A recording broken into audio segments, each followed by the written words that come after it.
विनोद अग्निहोत्री जी, ये कैश का सिलसिला तो खत्म ही नहीं हो रहा है।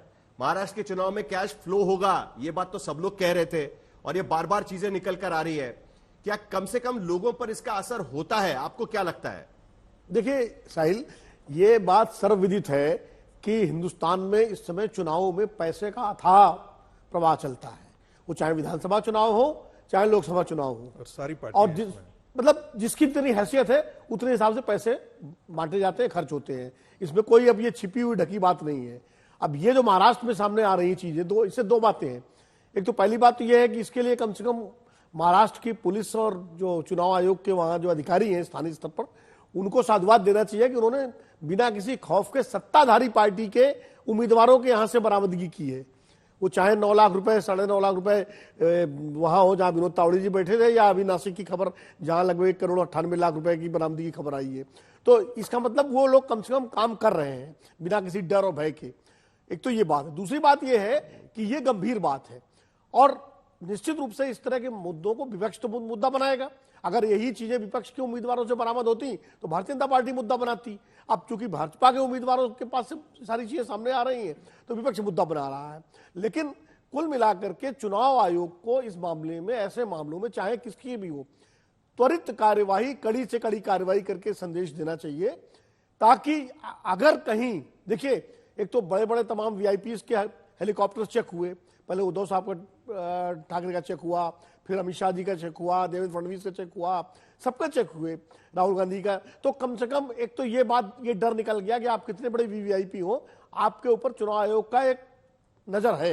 ये एक बात अगर होती है तो इससे असर पड़ता है। अब जैसा कि आशुतोष कह रहे थे कि कार्यवाही और जांच जल्दी से जल्दी होनी चाहिए, बजाय ये इसको हशप करने की कोशिश अगर होगी तो इससे चुनाव प्रक्रिया पर, इसकी निष्पक्षता पर एक सवाल उठेगा। लेकिन यह जरूर है कि इस तरह की सबसे बड़ा सवाल तो बरामदगी हो रही है, ये एक गंभीर बात है, चाहे किसी भी उम्मीदवार की उससे बरामद हो। इसलिए चुनाव आयोग को निश्चित रूप से त्वरित कार्रवाई करनी चाहिए। और अगर विनोद तावड़े कह रहे हैं निष्पक्ष जांच हो तो निष्पक्ष जांच भी करा ली जाए, दूध का दूध पानी का पानी हो जाए, क्या दिक्कत है? नहीं, लेकिन आश्चर्य की बात तो यही होती है ना कि चुनाव आयोग ने एफआईआर तो कर लिया, अब इसका नतीजा जब तक आएगा तब तक चुनाव ही खत्म हो जाएंगे भाई। ये इसी की वजह से तो ये सारी चीजें चलती रहती है ना। आज तक तो मैंने कभी सुना नहीं कि पैसे बांटने के आरोप में किसी उम्मीदवार का चयन ही खत्म कर दिया गया है। अगर वो कभी होता तो कम से कम इस तरीके की नौबत नहीं आती कि आज हम ये तस्वीरें यहां पर दिखा रहे हैं।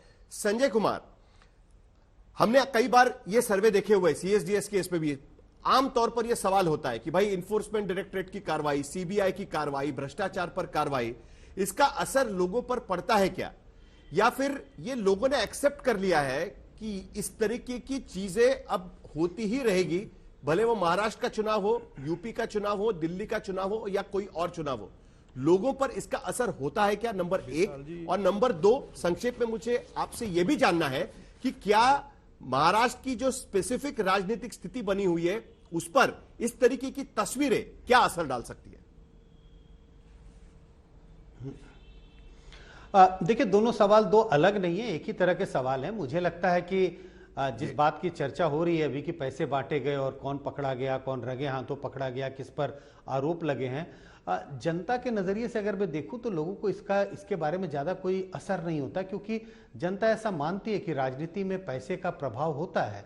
पैसे ऑफिशियल तौर पे खर्च होते हैं और अनऑफिशियली भी, जिसका जिक्र हो रहा है, ये पैसे किस लिए आए होंगे? पैसे मतदाताओं के बीच में बांटने के लिए, कार्यकर्ताओं को बांटने के लिए।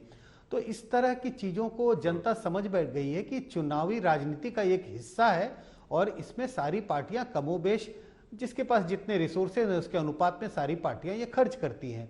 तो एक तरह से इसको बहुत अनएथिकल नहीं मानती है जनता। उन्हें लगता है कि ये तो हम जानते ही हैं, ये होता ही है। तो इसी के लिए इसका लोगों के वोट देने के निर्णय पे कोई बड़ा फर्क नहीं पड़ता। ऐसा नहीं है कि अगर आरोप बीजेपी के कार्यकर्ताओं पर या नेताओं पर लग रहा है तो रातों रात तमाम ऐसे मतदाता होंगे जो पहले तो सोच रहे थे बीजेपी को वोट देंगे, लेकिन चूंकि ये कांड हो गया और उन्हें लगने लगा कि बीजेपी, जिस पार्टी को हम अच्छा समझते थे, वो तो बुरी पार्टी है क्योंकि वो पैसे बांट रही है और वो अपना वोट बदल देगी, ऐसी कोई संभावना मुझे दिखाई नहीं पड़ती है। इसको दूसरी तरफ से पूछता हूं मैं आपको संजय जी, और उसके बाद मुझे के शर्मा जी से जवाब भी लेना है। दूसरी तरह से पूछा जाए इसको कि जब क्या ये डेस्परेशन के मूव के तौर पर नहीं देखना चाहिए? लोकसभा चुनाव के वक्त पे आरोप ये लगे थे, आपको याद होगा कि बिहार में एक जमाने में इस तरीके की चीजों पर बड़ा टाइट कर दिया गया था। टीएन शेषन थे चुनाव इलेक्शन कमिश्नर, और उसका असर पड़ा था चुनाव पर। क्या एक परसेप्शन के बैटल में ये किस तरीके से जाएगा? फिर पहला शब्द आपने इस्तेमाल किया, डेस्परेशन के तौर पे ना देखा जाए, बिल्कुल ही नहीं, मुझे नहीं लगता कोई डेस्परेशन है। ये भारतीय चुनाव की पूरी जो प्रक्रिया है उसका एक इंटीग्रल पार्ट है, ये उसका इंटीग्रल पार्ट है, कोई डेस्परेशन नहीं लगता है। ना तो मतदाताओं के नजरिए से डेस्परेशन लगता है, और ना मैं एक एनालिस्ट के रूप में देखूंगा कि अरे ये डेस्परेशन है, लगता है पार्टी हार रही है, पार्टी की स्थिति खराब है, इसी के लिए पार्टी ने ये सब पैसे का अब खेल खेलना शुरू किया। कम से कम मैं तो इसका विश्लेषण ऐसे नहीं करता। मुझे लगता है ये एक आम चुनाव, जो चुनावी प्रक्रिया के का एक आम हिस्सा बन गया है। जैसे आप नॉमिनेशन फाइल करते हैं, कैंपेन करते हैं, वैसे ये भी हिस्सा बन गया। आप लोगों को तरह तरह के प्रलोभन देते हैं, चाहे वो कैश में हो, काइंड में हो। चलिए, प्रलोभन भी एक तरीके से आम बात बन गई है चुनाव में। चुनावी सभाएं, चुनावी भाषण, चुनावी इंटरव्यूज, नॉमिनेशन फाइल करना, हारना जीतना, उसके साथ में पैसे बांटना भी एक तरीके से बन चुके हैं। के शर्मा जी, क्या ये कभी रुकेगा? क्या विनोद तावड़े अगर जांच के लिए बुलाया जाता है तो सामने जाने के लिए तैयार होंगे आखिर में? सर, ऐसा है साहिल जी कि विनोद तावड़े जी ने स्वयं जो है जांच की मांग की है, और मैं यही तो पूछना चाह रहा था, यही तो बात कह रहा हूं। अभी तो घटना चालू हुई कि 5 करोड़ रुपए है, फिर अभी आप 9 करोड़ रुपए पे आपने ही जानकारी दी कि वहां 9 करोड़। अब ये 9 करोड़ किसके हैं? क्या ये आइडेंटिफाइड हो चुका है कि 9 करोड़ रुपया किसका है? सॉरी, 9 लाख रुपया किसका है वहां पर? 5 करोड़ से 9 लाख पर आ गए, तो ये 9 लाख रुपया किसका है? क्या इसकी पुष्टि हो चुकी है? मैं यही बात कह रहा था कि आशुतोष जी जो हैं यहाँ पर, जो मोदी के चलिए सर, समय की बहुत ही कमी है। पैसे की तो कमी चुनाव में नहीं है, लेकिन मेरे पास फिलहाल समय की कमी है, क्योंकि दिन भर कल चुनाव का वोटिंग होने वाला है। महाराष्ट्र के चुनाव में लोग किस तरीके से वोट डालते हैं, क्या उनके लिए ये सारी चीजें भी जरूरी होती है कि नहीं होती है, इसका भी फैसला कल हो ही जाएगा। कई लोगों का कहना है कि भाई ये तो आम बात हो चुकी है, लेकिन क्या सचमुच में ये आम बात है? इस पर लोगों को जरूर सोचना चाहिए। आखिरकार इसकी अब जांच होगी, जांच में क्या निकल कर आएगा उसका भी रिपोर्टिंग आप आज तक पर देख पाएंगे।